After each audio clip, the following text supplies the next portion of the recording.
santos das igrejas da Colômbia enviam saudações aos irmãos no Brasil. Vamos a orar. Obrigado, Pai, em nome do Senhor Jesus,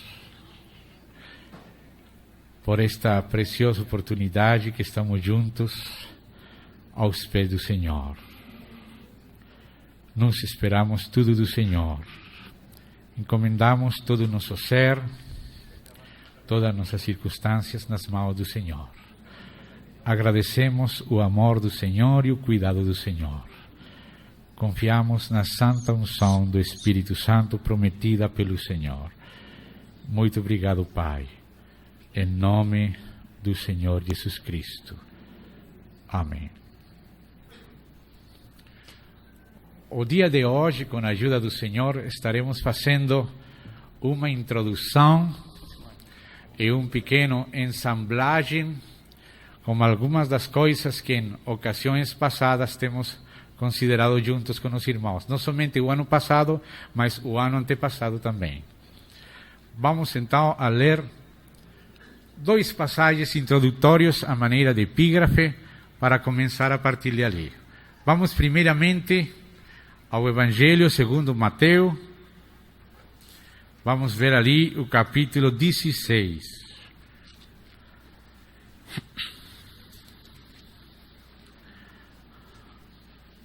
Mateus 16. A intenção no momento não é fazer uma exegesis desta passagem, somente lembrar ela e sublinhar especialmente uma expressão.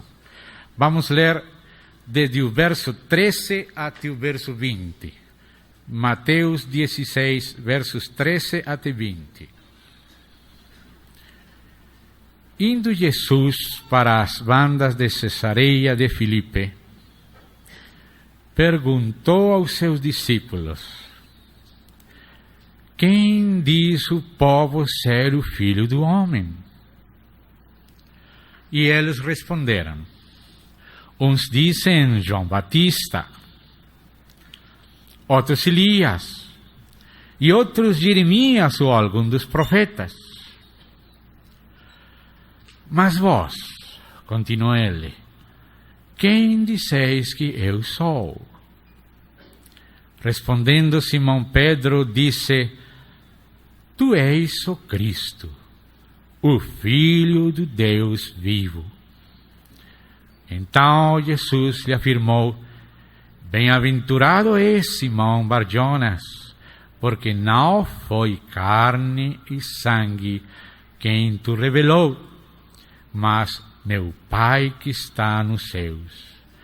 Também eu te digo que tu és Pedro, e sobre esta pedra edificarei a minha igreja, e as portas do inferno não prevalecerão contra ela.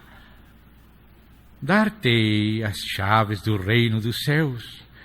O que ligares na terra terá sido ligado nos céus, e o que desligares na terra terá sido desligado nos céus. Então advertiu os discípulos de que a ninguém dissessem ser ele o Cristo.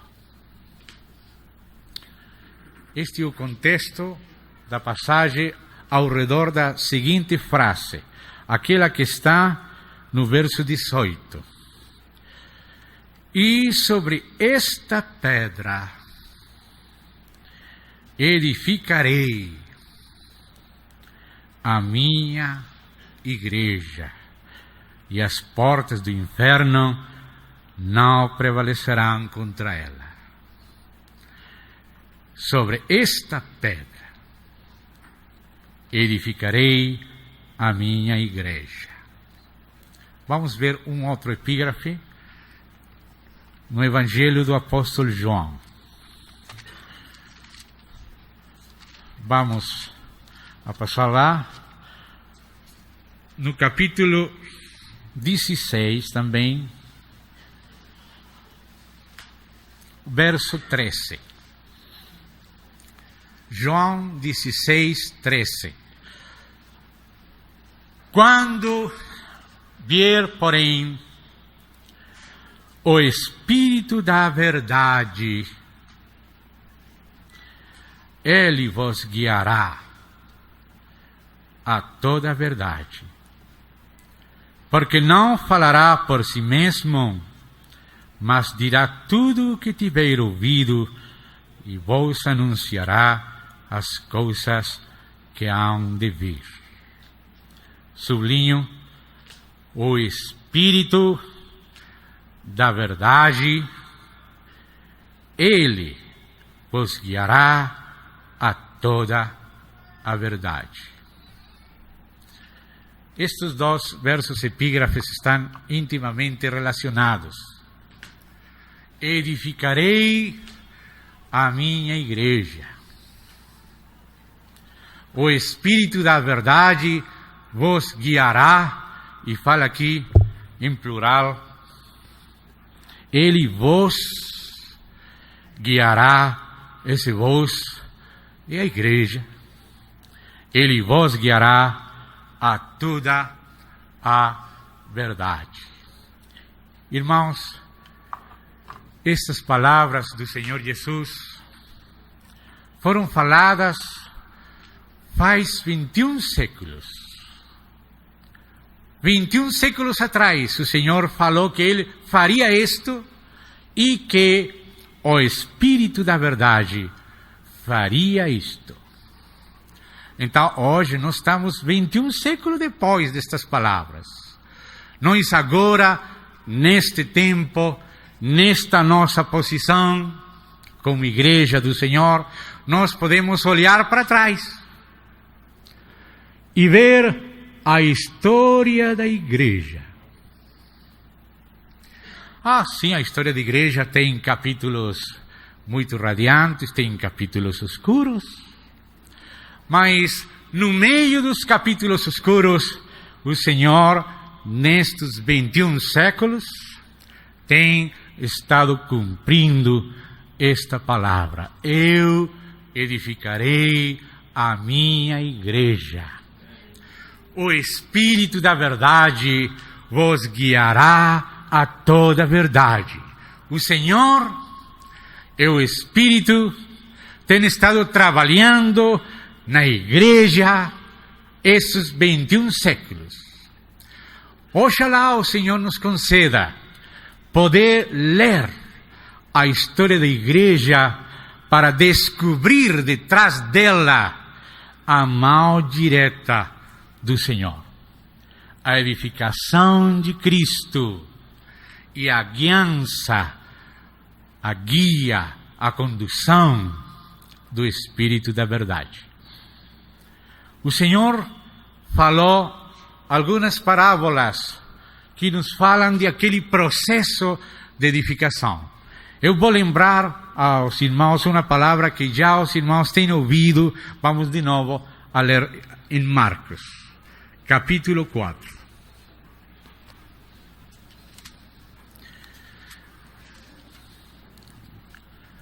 Versos 26 a 29. Marcos 4, 26 a 29. Diz o Senhor Jesus assim, Marcos 4, 26 até 29. Disse ainda, o reino de Deus é assim, como se um homem lançasse a semente à terra.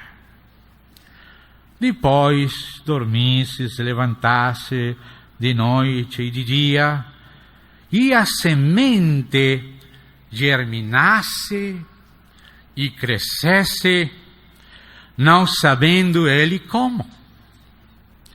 A terra por si mesma frutifica, primeiro a erva, depois a espiga, e por fim o grão cheio na espiga. E quando o fruto já está maduro, logo se lhe mete a foice, porque é chegada a ceifa. Aqui vemos o Senhor mostrando como o trabalho do reino do Senhor, que se desenvolve primeiramente na igreja.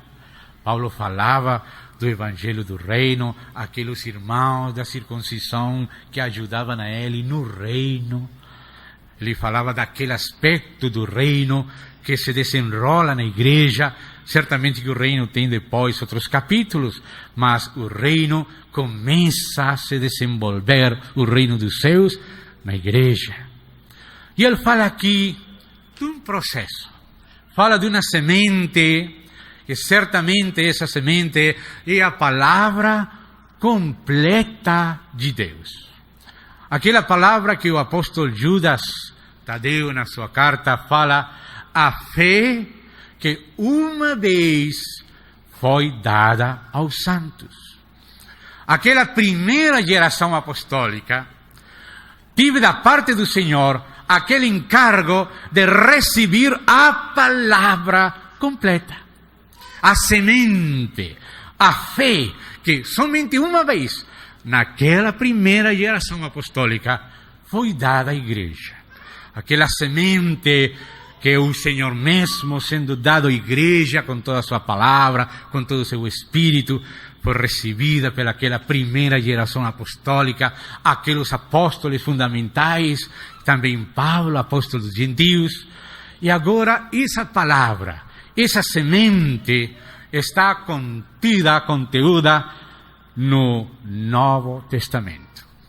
O Novo Testamento também nos fala do Antigo Testamento, da propriedade do Antigo Testamento, da profecia, da tipologia e do cumprimento do Antigo Testamento no Novo Testamento. Essa palavra é o Novo Testamento. Essa é a semente, a palavra completa do Senhor. Já os apóstolos viram aquilo, Paulo viu aquilo, Paulo viveu aquilo, João, os apóstolos procuraram viver tudo aquilo que o Senhor deu a eles. Mas aquela semente, aquele encargo que o Senhor deu aos apóstolos, tinha que ser semeado na terra, nos homens, na humanidade. Mas há uma diferença quando a semente original é semeada e aquela primeira coisa que vai aparecendo no campo. Quando fala aqui no capítulo 4, Marcos, ele fala primeiro a erva. Certamente, a erva provém da semente. É a vida da semente que produz primeiramente erva. Mas todos nós sabemos que a erva não é ainda igual à semente. A erva não é o grau cheio. A erva é o primeiro fruto da vida. É o primeiro assunto que a terra vai tirando da semente. Então, a terra, tirando da semente, produz primeiramente a erva. Mas a erva é somente um primeiro aproveitamento, um primeiro discernimento, uma primeira iluminação, uma primeira prática inicial daquilo que foi dado completo no princípio. A erva não é completo. A erva é somente uma parte. A história da igreja tem sido assim. Aquilo que o Senhor deu à igreja no começo, as gerações posteriores não têm aproveitado bem. Quando você compara, por exemplo, os escritos da primeira geração apostólica, o Novo Testamento, com os escritos da segunda geração, os escritos dos chamados pais apostólicos, os escritos de Papias, os escritos de Inácio de Antioquia, os escritos de Policarpo, os escritos de Clemente de Roma e outros com eles. E também os escritos dos apologistas aqueles que escreveram a defesa do cristianismo contra o paganismo. Você pode comparar o peso do conteúdo de revelação que tinha o Novo Testamento e que tem, com aquele peso não tão forte.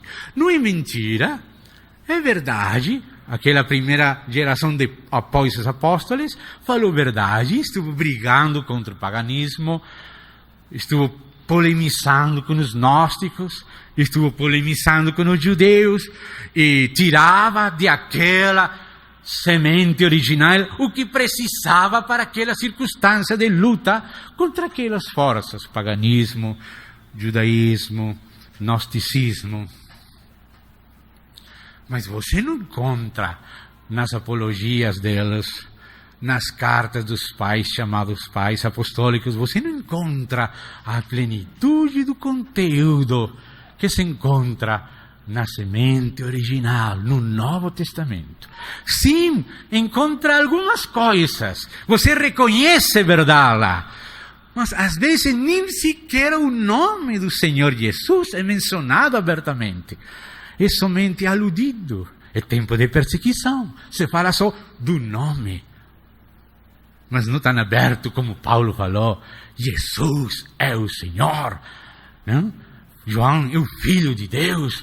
O Verbo que era com Deus e era Deus. Estão falando, sim, um pouco mais suave, mais diluído. Já depois vem uma outra época. E o Espírito Santo começa a se mover nas próximas gerações de cristãos. E o Espírito Santo começa a colocar uma ênfase, uma tônica nos assuntos principais. Irmão, essas palavras que nós limos no começo, eu acho pessoalmente que nos garantizam que a história da igreja foi como tinha que ser. O Senhor não perdeu o controle da igreja naquelas épocas. Ele falou, eu edificarei a minha igreja. O Espírito da verdade vos guiará a toda a verdade. Aquela edificação, aquela condução foi progressiva. Ainda que a verdade que foi dada à primeira geração apostólica foi completa, não podemos acrescentar a ela nada, somente podemos tirar dela iluminação, luz, mais profundidade, mas não podemos acrescentar nada. Mas o Espírito Santo começou a tomar de aquilo o que precisava a igreja naqueles tempos, naquelas condições, naquela maturidade ou imaturidade das novas gerações. Então o Espírito Santo começou a chamar a atenção da igreja acerca de alguns pontos. Se você vai ver aqueles pontos, são pontos centrais, são pontos fundamentais. O Espírito Santo não começou pelos galhos. Ele começou pelo fundamento. Ele começou por Deus mesmo. Não podia começar por outra parte. Tinha que começar por Deus. Ainda os apologistas que escreviam defensas do cristianismo contra os pagãos, os césares, as perseguições, eles enfatizavam o monoteísmo. Deus, porque os pagãos tinham muitos deuses, então eles acusavam os cristãos de ser ateus. Os cristãos tinham que falar que eles não eram ateus, que eles criam num único Deus. Depois começaram a falar do Filho. A pergunta dos irmãos, pela carga do Espírito, era acerca que relação tem o Filho com o Pai. Que relação tem o Filho com o Pai? Não pode o Espírito Santo começar pela janela, pelo teto? Amém? Ele escolheu começar pelo fundamento. Ele vos guiará a toda a verdade. E começou por Deus. Começou pelo Filho. Então, pelo Espírito. Ou seja, pela Trindade, como foi chamado depois por Teófilo de Antioquia e Tertuliano de Cartago falaram da Trindade, os irmãos que primeiramente falaram essa palavra, para poder fazer um resumo do Pai, Filho e Espírito Santo, 3 pessoas distintas, um só Deus verdadeiro. Isso foi Tertuliano que falou Trinitas, a Trindade. Mas por onde começou o Espírito? Alguns têm acusado a igreja de ter se volto grega. Mas eu acho que foi Deus que escolheu que o Novo Testamento fosse escrito em grego. E o cristianismo tivesse aparecido depois da civilização grega. Já quando a civilização grega tinha chegado à sua maturidade humana, lá estava o Areópago de Atenas, lá estavam os pesquisadores da filosofia. Lá chegou Paulo. Lá no Areópago de Atenas falou Paulo acerca de Jesus Cristo. E falou que toda aquela grande filosofia era ignorância.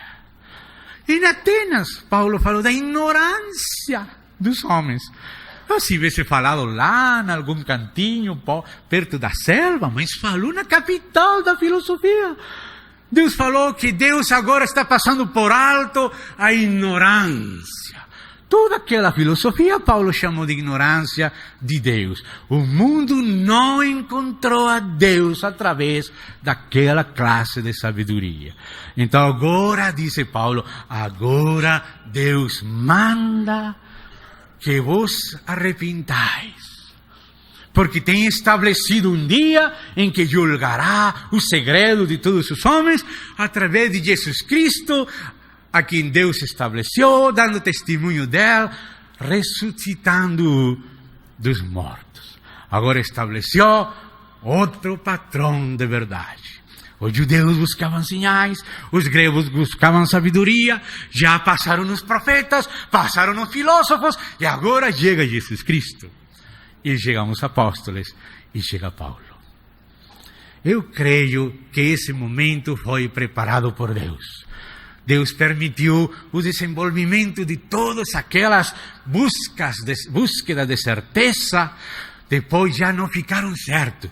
Depois de Aristóteles, depois de Platão, vieram os sofistas, os cínicos, já não estavam seguros, os escépticos. O caminho do homem só não é suficiente para conhecer a Deus e para conhecer a verdade. Mas Deus tinha que mostrar isso aos homens, tinha que permitir. E Deus colocou a igreja, Deus dirigiu Paulo, Deus dirigiu os apóstolos naquela cultura. Foi um trabalho preparado por Deus. Deus preparou aquilo. Então depois Deus falou. Os homens falaram muito, como no caso do livro de Jó. Os homens falaram e Deus não falou nada. Mas quando Deus falou, os homens deixaram de falar. E assim Deus deixou os filósofos falar. E depois não encontra nada fixo. Então agora Deus falou. Enviou seu filho e agora manda a todos os homens em todo lugar que se arrepentam. Porque agora estabeleceu um dia para julgar os homens. Agora o homem tem que conhecer a Deus através da sua revelação por Cristo Jesus. Pelo Espírito, pelo testemunho dos seus apóstolos. Então, irmãos, a igreja começou a ver quem é o Filho que está falando do Novo Testamento. Esse é o assunto. O Filho é Deus? Ou é uma criatura, uma primeira criatura, tem a mesma substância, aquele foi o problema, usar aquela palavra, homoúsios, a mesma substância, ou semelhante. Mas eu creio, não sei vocês são livres de pesquisar também, eu creio que foi uma condução do Espírito Santo. Uma edificação de Cristo, enfrentando aos logros do mundo, a revelação da verdade. Tratando de apresentar a verdade a gente que vinha lutando por aqueles caminhos. Eu não creio que a igreja se equivocou. Eu creio que o Espírito Santo conduziu a igreja, que Cristo está edificando a igreja e que as grandes tônicas, os grandes ênfases do Espírito nos diferentes séculos foram a edificação prometida por Cristo, a igreja. Vocês conhecem aquela passagem da mulher, acho que tem uma aplicação subsidiária em Apocalipse 12.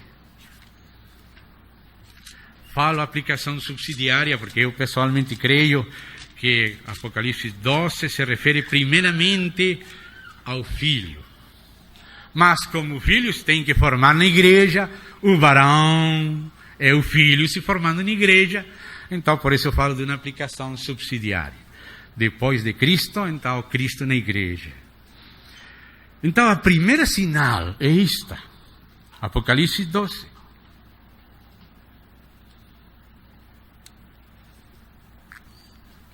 Viu-se grande sinal no céu, a saber, uma mulher vestida do sol, com a lua debaixo dos pés e uma coroa de 12 estrelas na cabeça.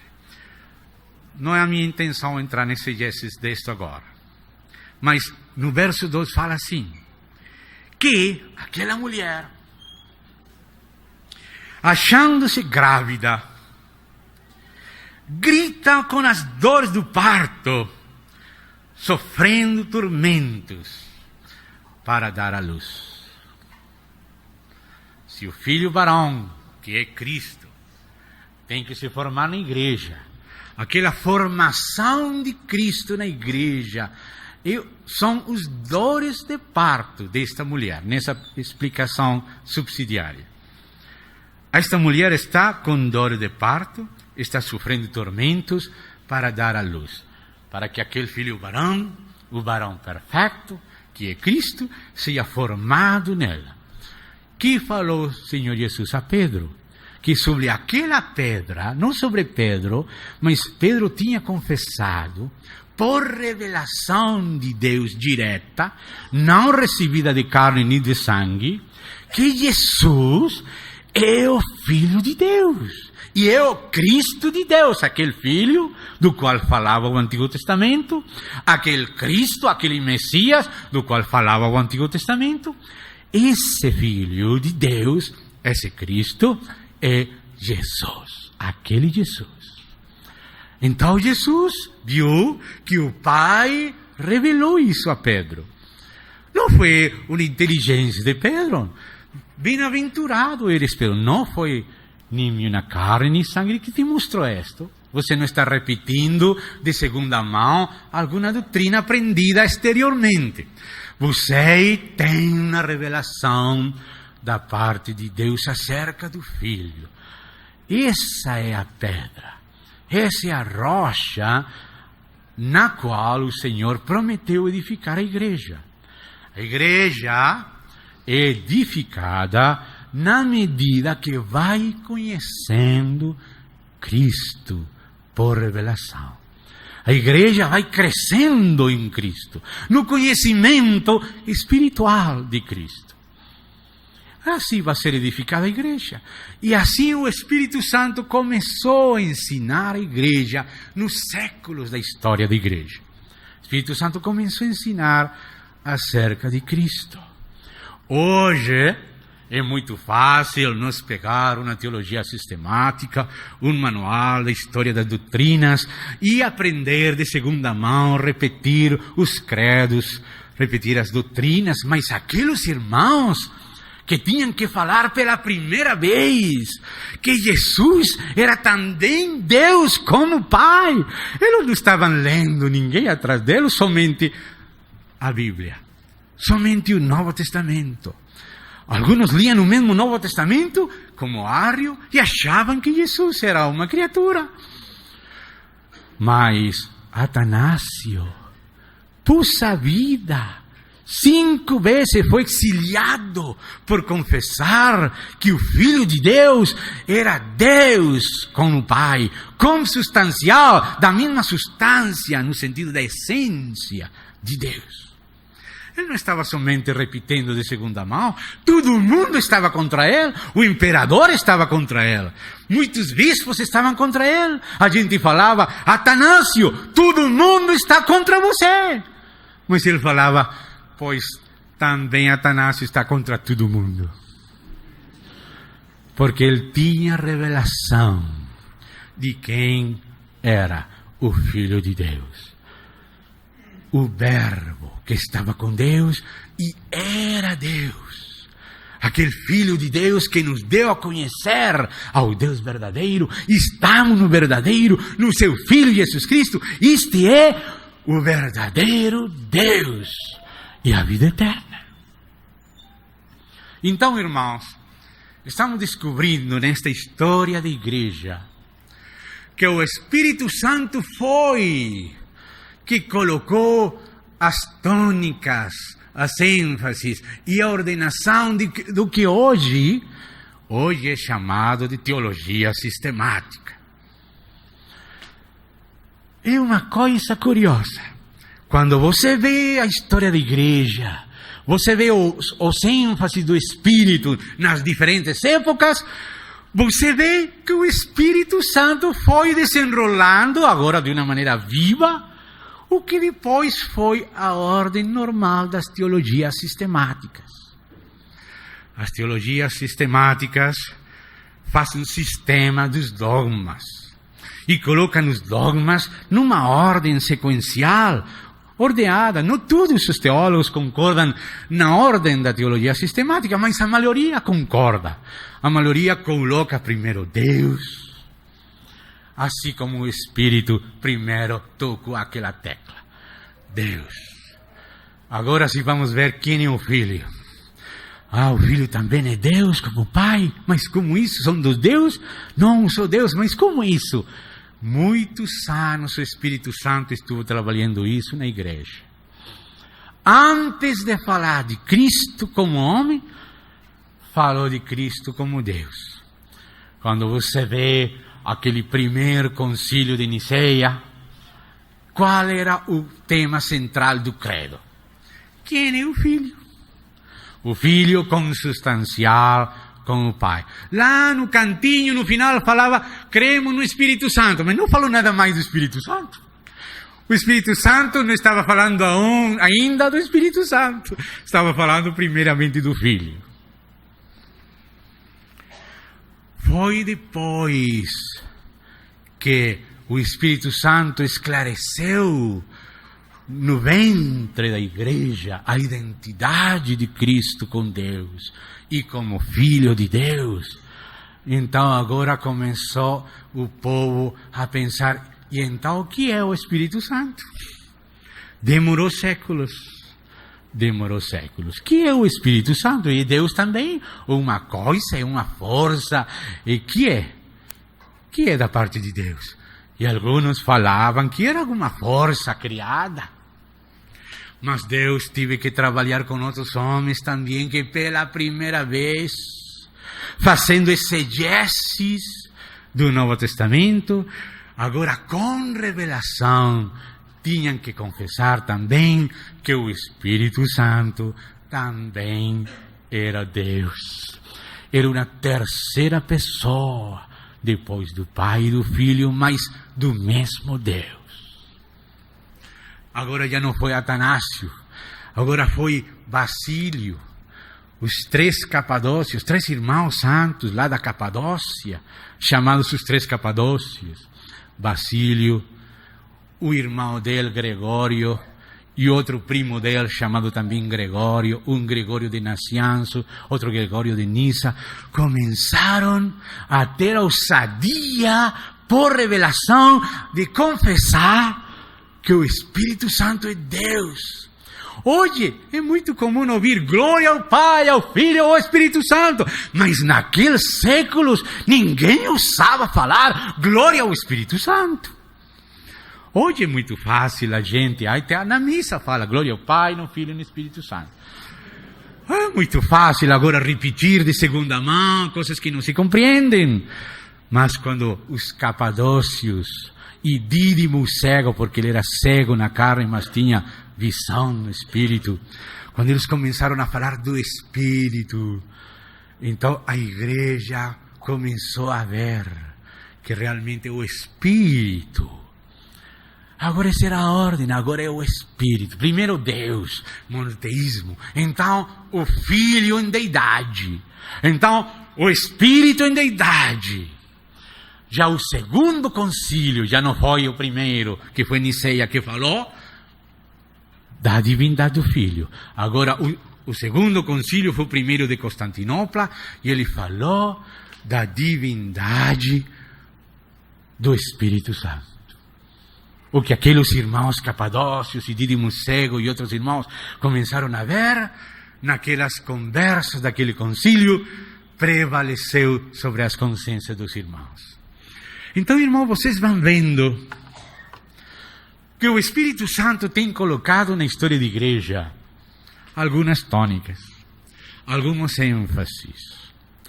Irmãos, esses ênfases da edificação de Cristo, da guiança, da condução do Espírito Santo, são a promessa do Senhor. Eu edificarei a minha igreja, o Espírito vos conduzirá a toda a verdade. Aquilo que provém da luz do Novo Testamento, na consciência da igreja através dos séculos, aquilo é o testemunho particular da igreja cristã. Nós hoje somos devedores a eles, mas para reconhecer nossa dívida, somos primeiramente devedores ao Espírito Santo, devedores à revelação de Deus. É agora que, pela luz do Espírito, podemos dizer se estamos ou não de acordo com a igreja nas suas etapas. Não vamos repetir de segunda mão, mas hoje nós temos que pronunciar.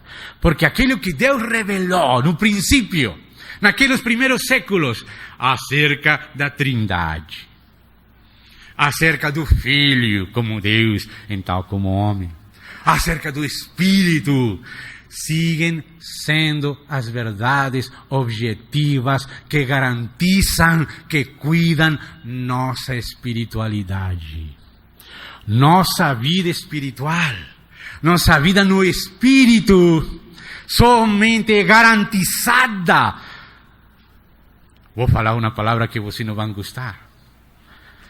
Garantizada pelos dogmas da igreja. Eu sei que hoje é muito comum falar ruim dos dogmas. Eu não quero saber nada dos dogmas, fala a gente. Eu não quero dogmas. Eu quero vida. Eu também quero vida.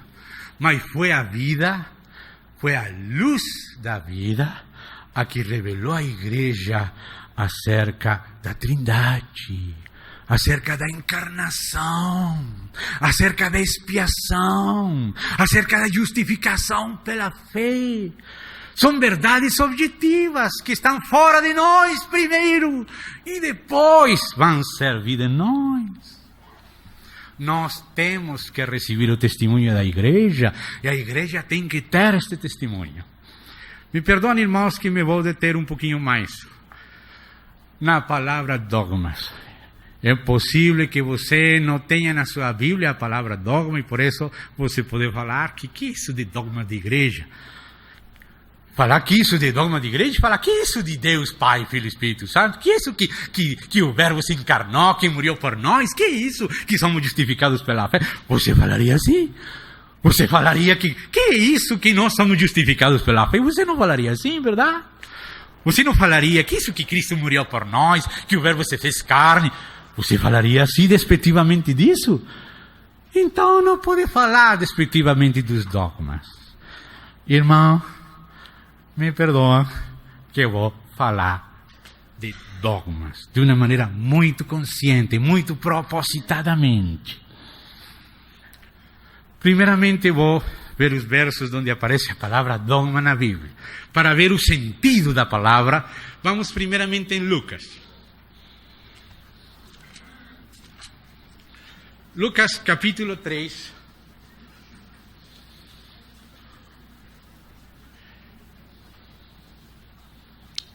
Verso 1. Capítulo 2, perdão. Capítulo 2. Não 3, 2. Verso 1. Lucas capítulo 2, verso 1. Já encontraram?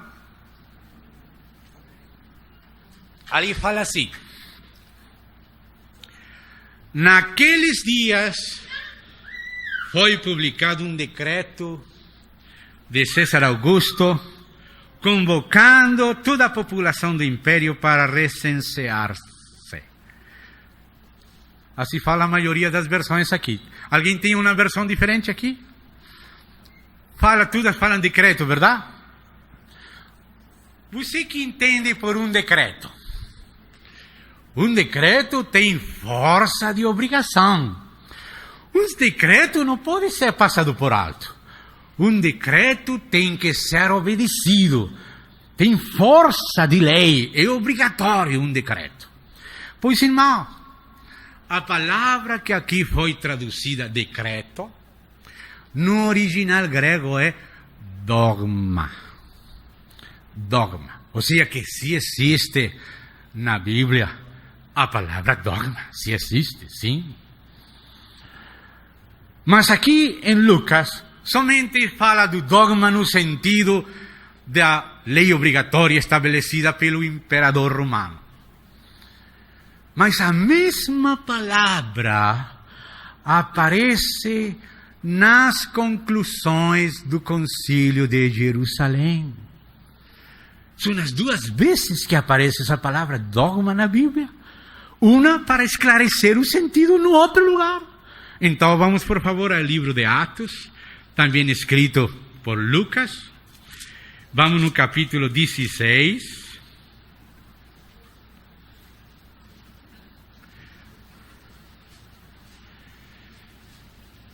O capítulo 16 está depois do capítulo 15. Mas o que quer dizer com isso? No capítulo 15 fala daquele sínodo apostólico e presbiterial em Jerusalém. Lá os irmãos tinham que chegar à conclusão, junto com o Espírito Santo, acerca da essência do Evangelho. O tema era muito profundo. Se estava tratando da essência do Evangelho. Então, eles ouviram a todos, chegaram à conclusão de que nós somos justificados somente pela fé, não pelas obras da lei, porque estavam alguns dizendo que era preciso se circuncidar, guardar toda a lei de Moisés para ser justificado diante de Deus. E aquilo foi um momento de combate entre a luz de Deus e as trevas. Aqueles irmãos que tinham luz alumiaram aos demais irmãos da igreja e por fim chegaram à conclusão. E escreveram aquela carta, mas depois aquela carta foi levada por Paulo, por Bernabé, por aqueles outros irmãos que o concílio, que aquele sínodo enviou, se lembra? E como é chamado aquela carta? Algumas versões falam das ordenanças dos apóstolos, verdade? Assim fala, verdade? Vamos ler capítulo 15, verso 30. Os que foram enviados desceram logo para Antioquia e, tendo reunido a comunidade, entregaram a epístola. Quando a leram sobremaneira, se alegraram pelo conforto recebido. Judas e Silas, que eram também profetas, consolaram os irmãos com muitos conselhos e os fortaleceram. E vou ler agora em espanhol, para que vocês façam a comparação das traduções. Vou ler a versão Reina Valera, versão 1960. para que vocês vejam como a palavra dogma foi traduzida em português e como a palavra dogma foi traduzida depois em grego. Perdão, em espanhol. Diz assim: después de algunos días, perdão, estou lendo qual verso? Qual? 30, pasé. Así pues, los que fueron enviados descendieron a Antioquía, reuniendo la congregación, entregaron la carta, habiendo leído la cual se regocijaron por la consolación. Amén. Después pasamos al capítulo 16, donde ya ellos están visitando as igrejas, e fala o verso 4. Vamos ler as duas versões.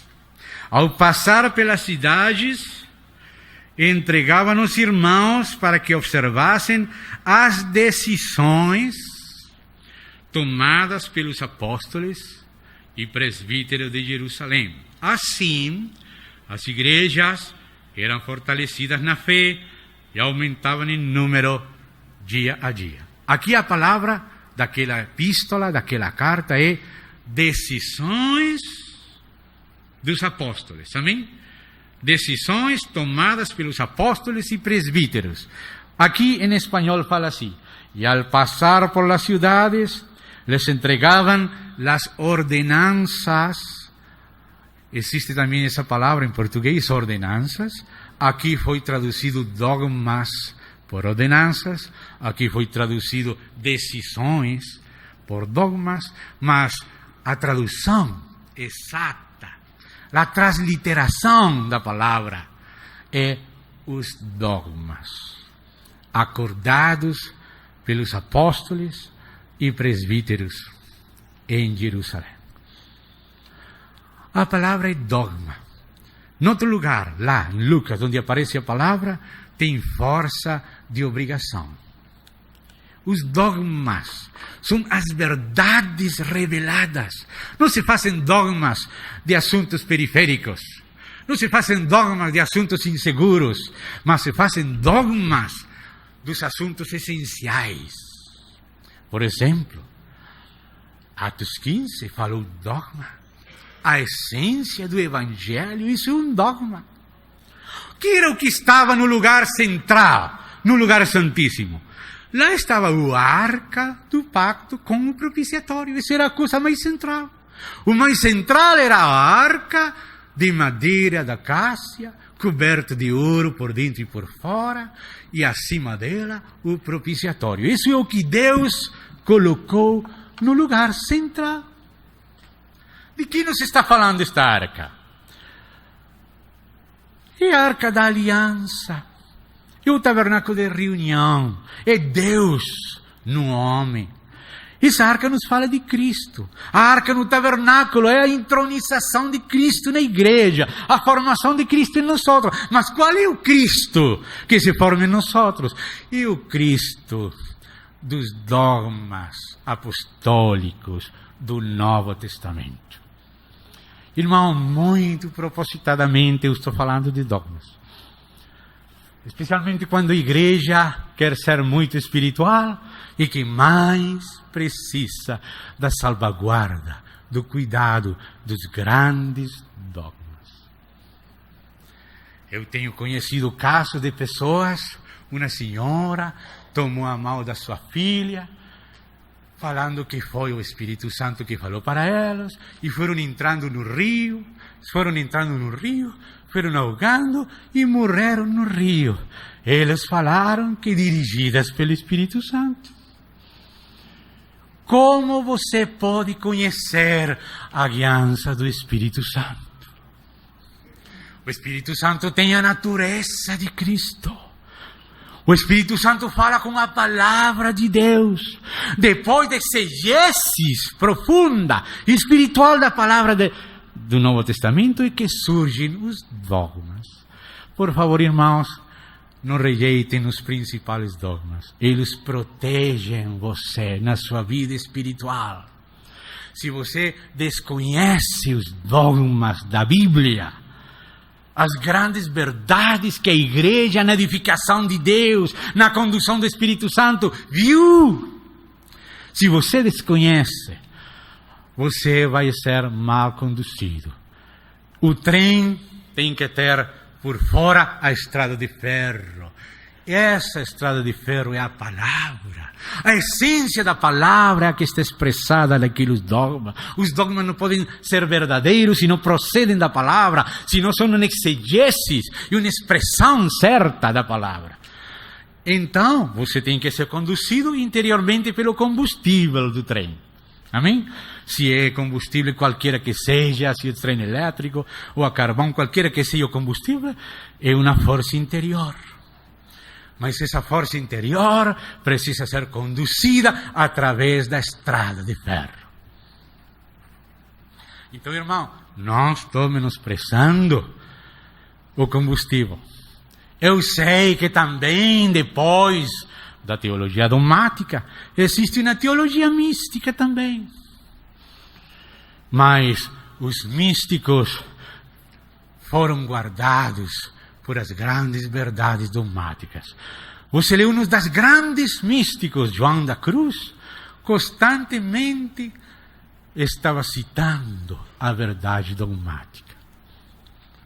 Eu sei, alguns aqui têm lido a João da Cruz. O ano passado, alguns dos irmãos me presenteou com um livro de João da Cruz. É considerado um dos grandes místicos na história da igreja. Mas sempre estava resguardado por aquelas colunas objetivas, aquelas colunas exteriores a nós.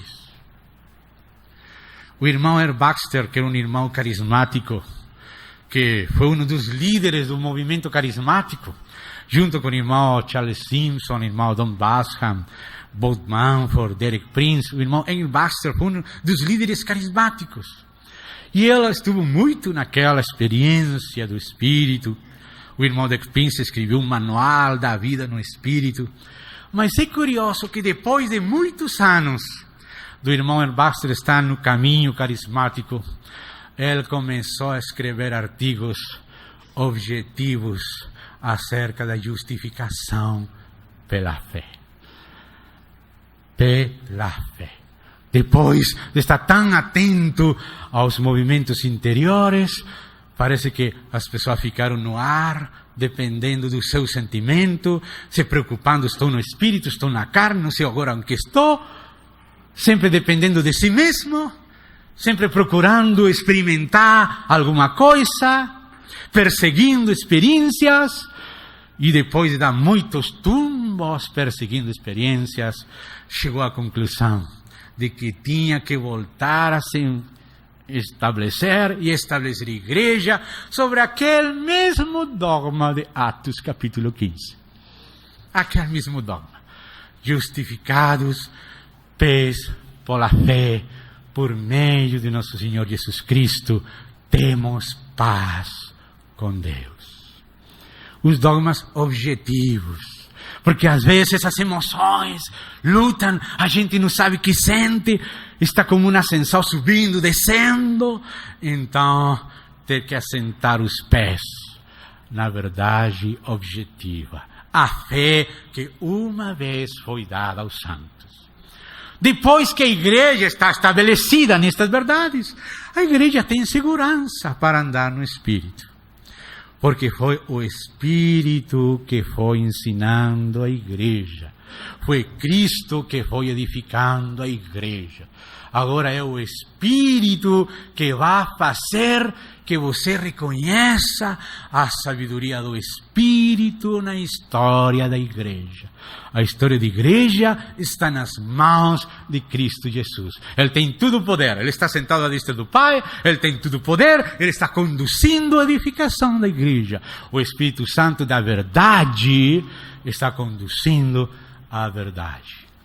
A vida verdadeira tem luz. E a luz da verdade. Precisamos da vida com a sua luz e a verdade. Então, irmãos, aqui fala de dogmas.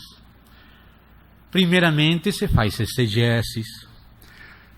Exegeses é pegar o texto, buscar o sentido do texto.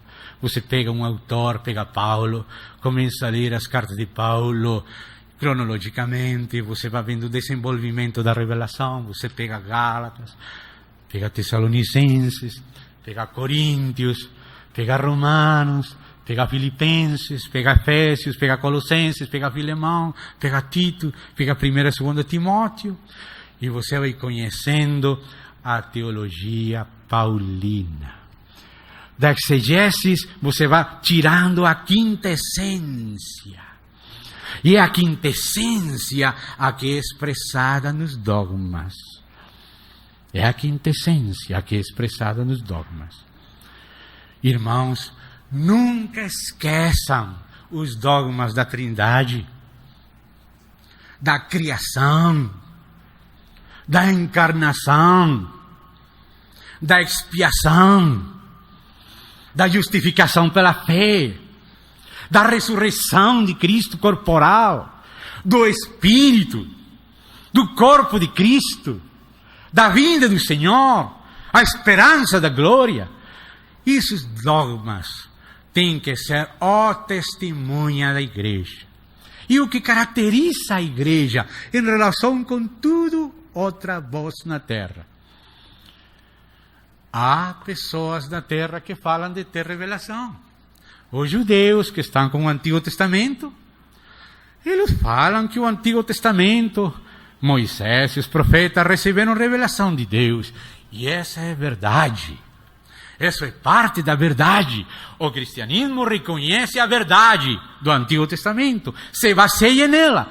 Lá estão as promessas, lá está a profecia, lá está a tipologia, toda a preparação está no Antigo Testamento.